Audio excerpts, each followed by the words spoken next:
Bom dia pessoal, como é que vocês estão? Hoje a aula vai ser um pouco diferente, não vai ter o quadro aqui atrás, mas eu vou fazer com que seja uma aula tranquila, tá? Isso é a mesma coisa, só não vai ter o quadro. Pessoal, presta atenção. A gente vai ter hoje uma aula referente ainda à Guerra Fria, porque é o assunto da unidade, né? São as guerras. É, E eu creio que vocês estão gostando muito, né? Porque é um assunto muito legal, é um dos melhores assuntos na história. Eu queria estar muito presencialmente falando sobre isso, mas como a gente não pode estar junto agora, a gente vai trabalhar com essas questões de com as aulas gravadas, né? Então, vê só, a gente na última aula trabalhou algumas questões sobre o movimento negro, sobre realmente a questão da corrida espacial. Hoje a gente vai trabalhar a continuação de tudo isso, né? A gente, na verdade, vai voltar um pouco para a década de 50 e entender quais foram os primeiros conflitos e os conflitos mais importantes da guerra, né? Os primeiros conflitos foram a questão da Guerra das Coreias e, consequentemente, a Revolução Cubana. Vocês vão entender a importância dessas duas grandes revoluções, dessas duas grandes guerras, nos dias atuais também, tá? Porque isso reflete muito nos dias atuais. É... Então a gente vai entender isso aí. Na última aula a gente falou, eu lembrei agora, sobre um ponto crucial na Guerra Fria, que foi a questão da divisão do Muro de Berlim. E inclusive eu falei para vocês que queria muito que a gente tivesse vivo para ver o dia em que a Coreia também ia aderir, né, ao movimento de fim dessa divisão nos dois países, né? E se um dia isso acontecer, né, pessoal, que está realmente muito improvável no governo atual da Coreia isso acontecer. Mas quem sabe, né? Na história a gente pode, é, no caso, pode ser que aconteça tudo, ou pode ser que não aconteça nada. A gente está realmente numa posição apenas de aguardar o desenrolar da história. Bom, pessoal, deixa eu só virar a câmera aqui para a gente começar, tá? Bom, é o seguinte, pessoal, para a gente entender a questão da Guerra das Coreias, a gente tem que analisar um contexto histórico, tá? Que contexto histórico é esse? A Coreia, pessoal, foi um país que sofreu muito. Na verdade, a Coreia do Norte ainda até os dias de hoje sofre muito, né? Com o governo ditador atual. Mas vamos entender primeiro o contexto histórico disso. Na década de 1910, pessoal, houve uma invasão japonesa, né? O imperialismo japonês era um país muito imperialista, inclusive foi o país que estava presente tanto na Primeira quanto na Segunda Guerra Mundial. Então, o que é que vai acontecer?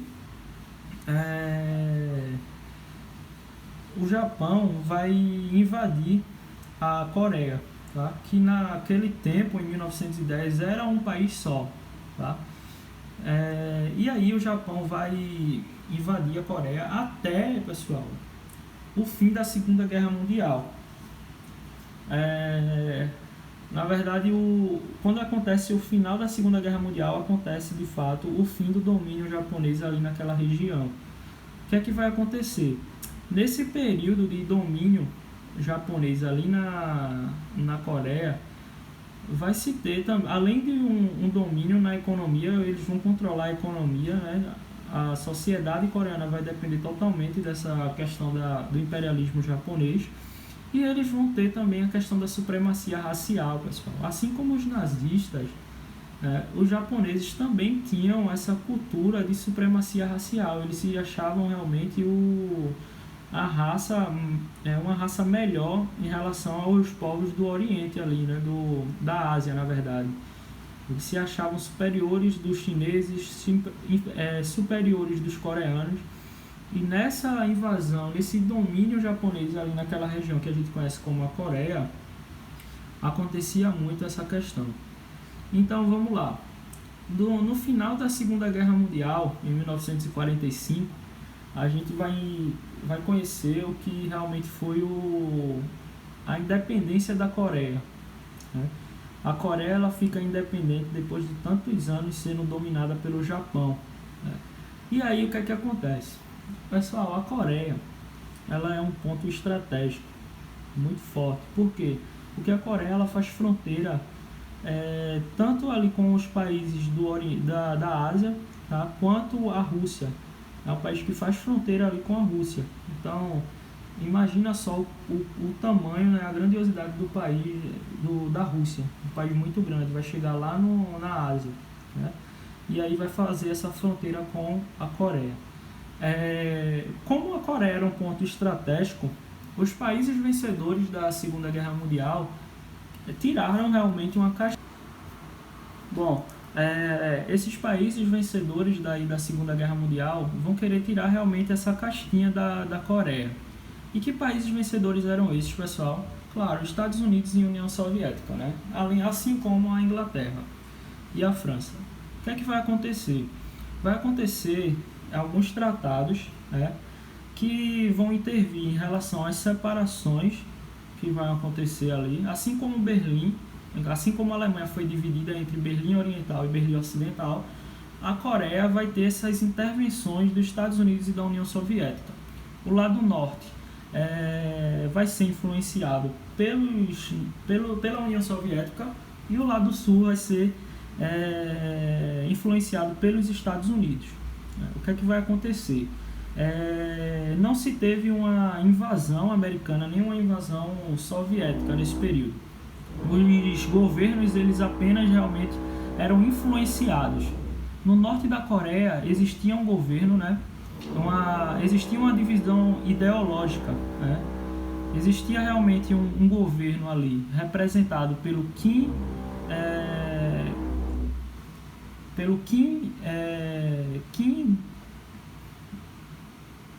Bom, pessoal, a Coreia do Norte ela vai ser governada pelo Kim Il-sung, que inclusive ele é o avô do atual coreano, né?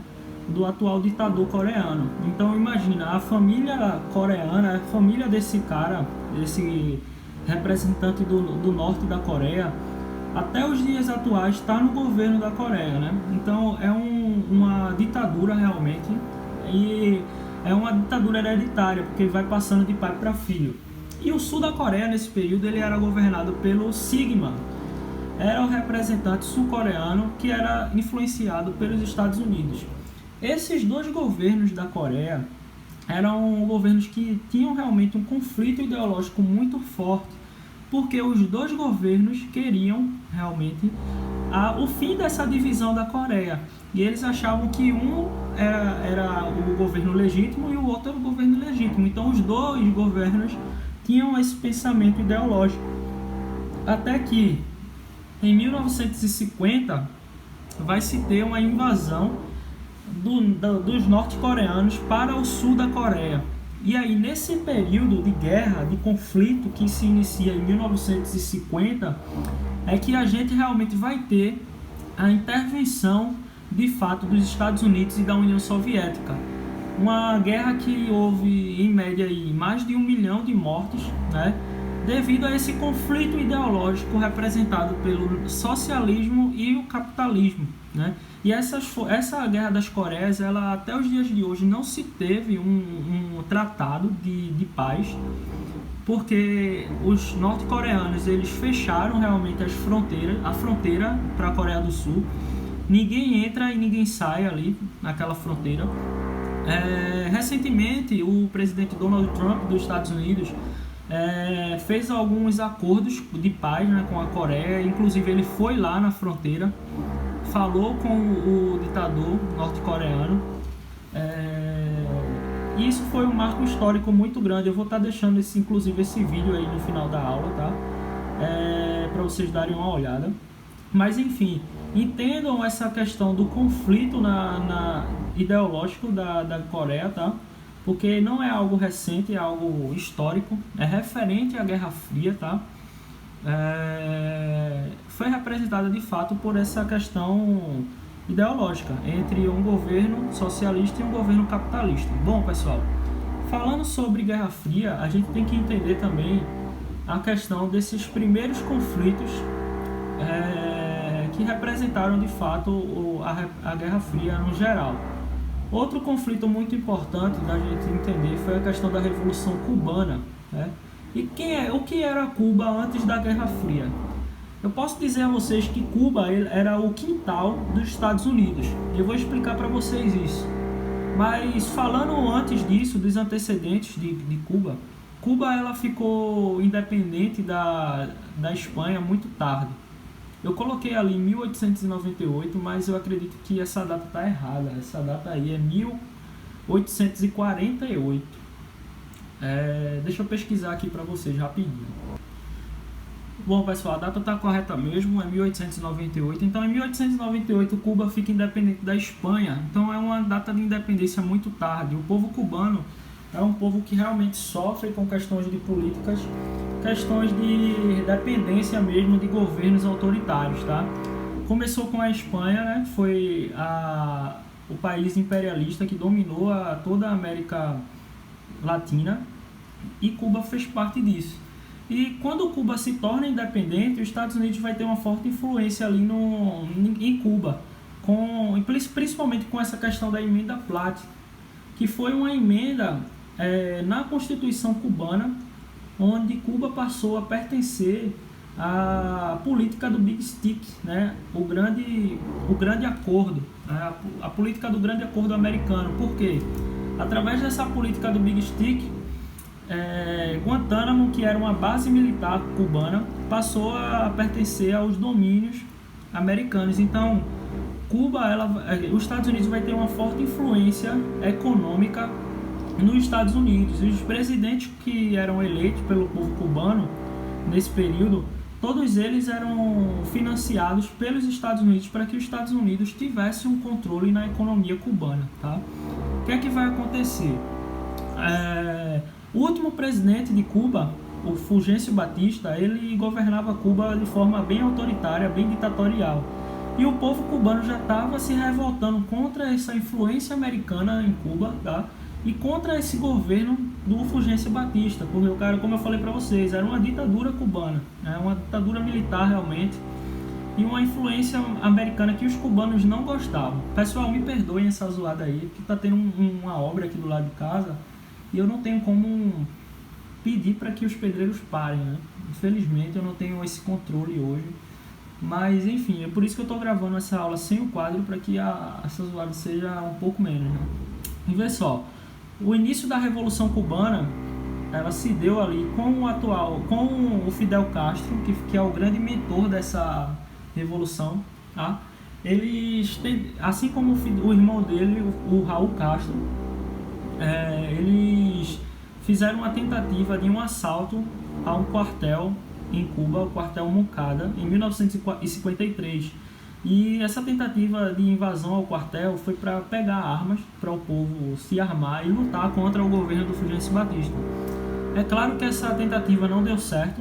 Os militares conseguiram prender todos esses revolucionários ali, inclusive o Fidel Castro e o Raul Castro vão ser presos e vão lá para o México ser presos lá.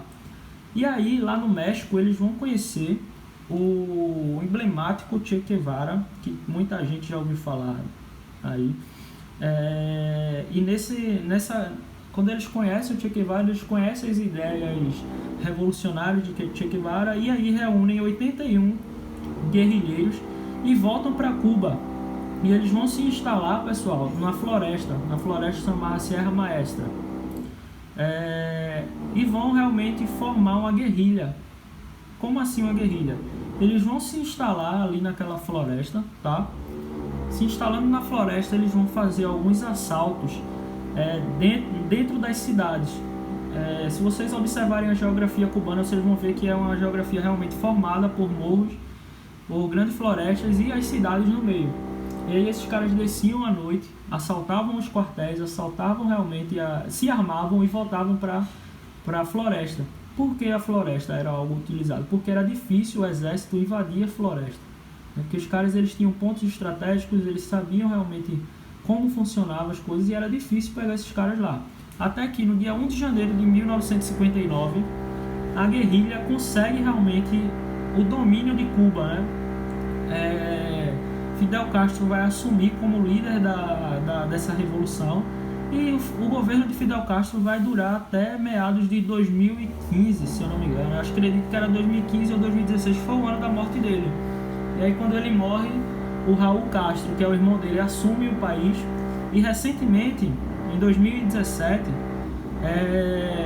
que Cuba realmente, o Partido Comunista de Cuba vai eleger um novo presidente. E aí passa a ser um presidente que não faz parte da família Castro, não vai ser nem o Raul nem o Fidel.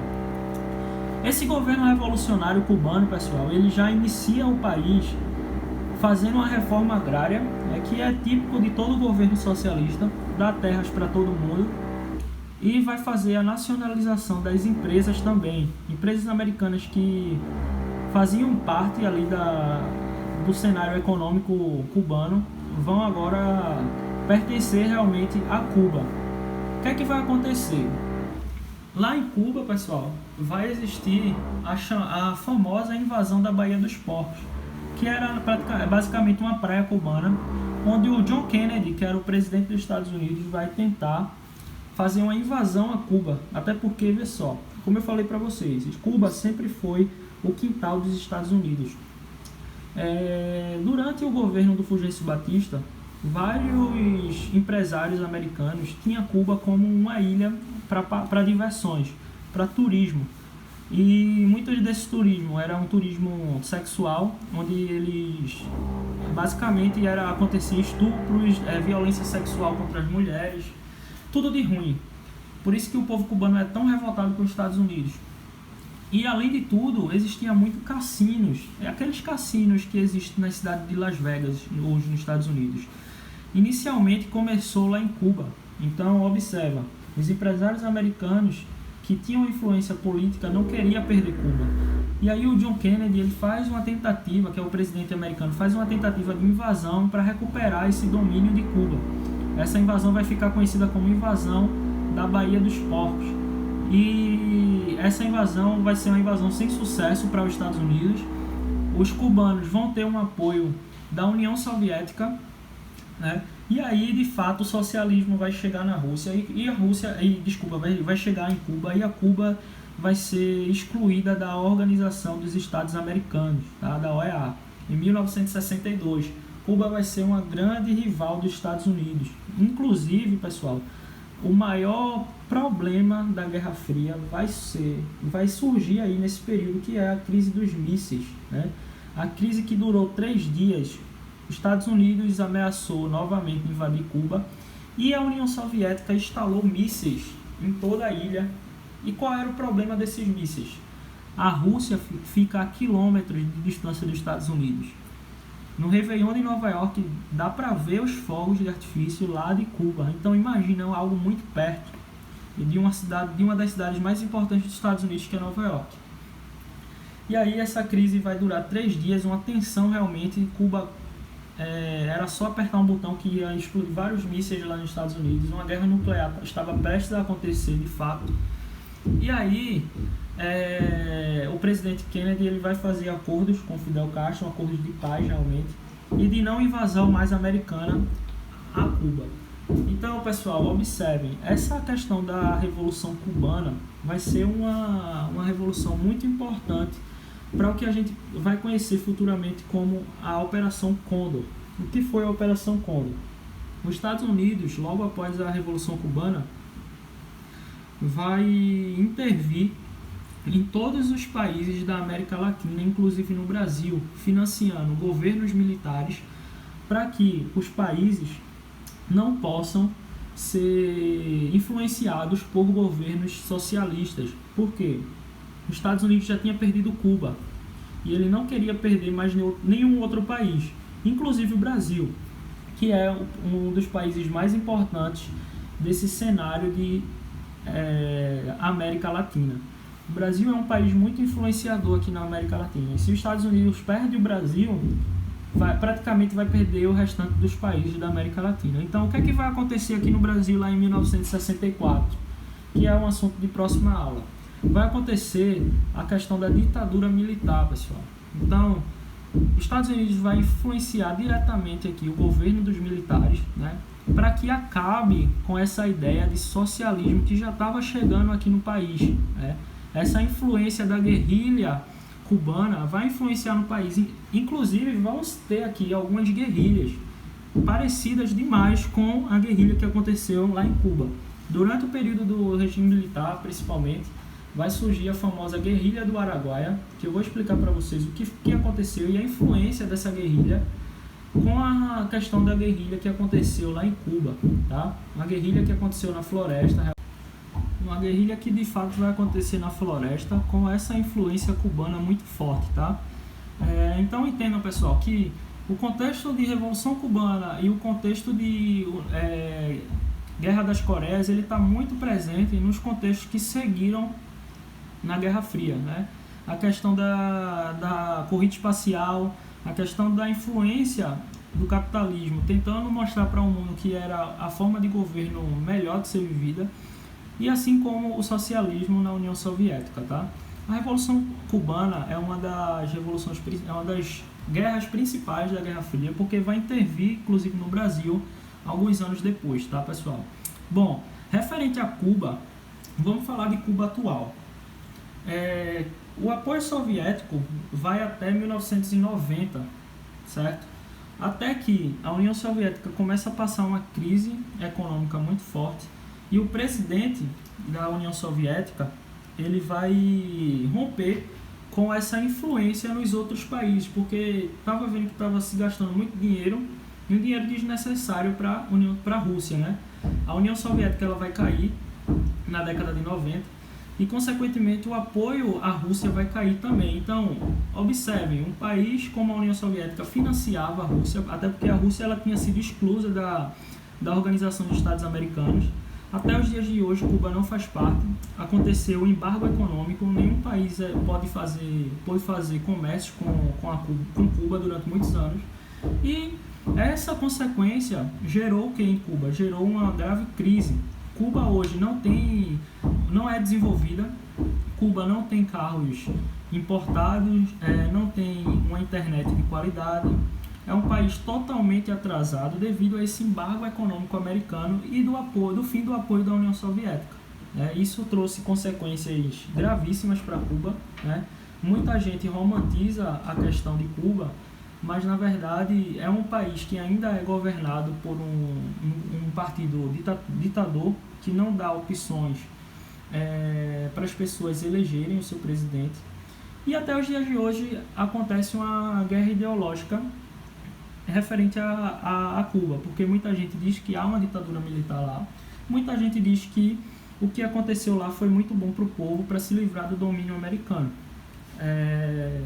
Isso fica a critério de cada um pensar, até porque eu nunca fui em Cuba, muita gente não foi em Cuba para ver de fato o que é que aconteceu lá, né?